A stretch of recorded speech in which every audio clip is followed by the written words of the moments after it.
আসসালামু আলাইকুম দর্শক মণ্ডলী, শেখ হাসিনা ফেরত দিচ্ছে ভারত। অবশেষে শেখ হাসিনা বাংলাদেশেই তাহলে আসছে।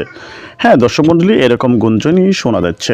দর্শক মণ্ডলী, আমরা জানি গত 5 আগস্ট বাংলাদেশ থেকে শেখ হাসিনা পদত্যাগ করে তিনি ইন্ডিয়াতে চলে যান এবং পরবর্তীতে সেখানে ইন্ডিয়া থেকে তিনি বিলেতে ভালো কোনো দেশে পাড়ি জমাতে চেয়েছিলেন, কিন্তু পরবর্তীতে তাকে দেখা যাচ্ছে যে বৈষম্য বিরোধী আন্দোলনের জন্য তাকে কোনো দেশই নেয়নি এবং তার যে রেড যে একটা পাসপোর্ট ছিল সেটিও কিন্তু বাতিল হয়েছে।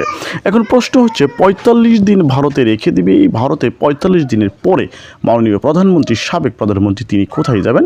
দর্শক মণ্ডলী, আমরা জানি যে যুক্তরাষ্ট্রে তার জন্য যাওয়া বন্ধ, অনেক জায়গায় তার জন্য যাওয়া বন্ধ। তিনি ভারত থেকে অবশ্যই তাকে বাংলাদেশে আনা হবে এবং পরবর্তী তাকে জেলে হাজতে ভরা হবে এবং তার বিরুদ্ধে অনেক কেস, অনেক মামলা হচ্ছে।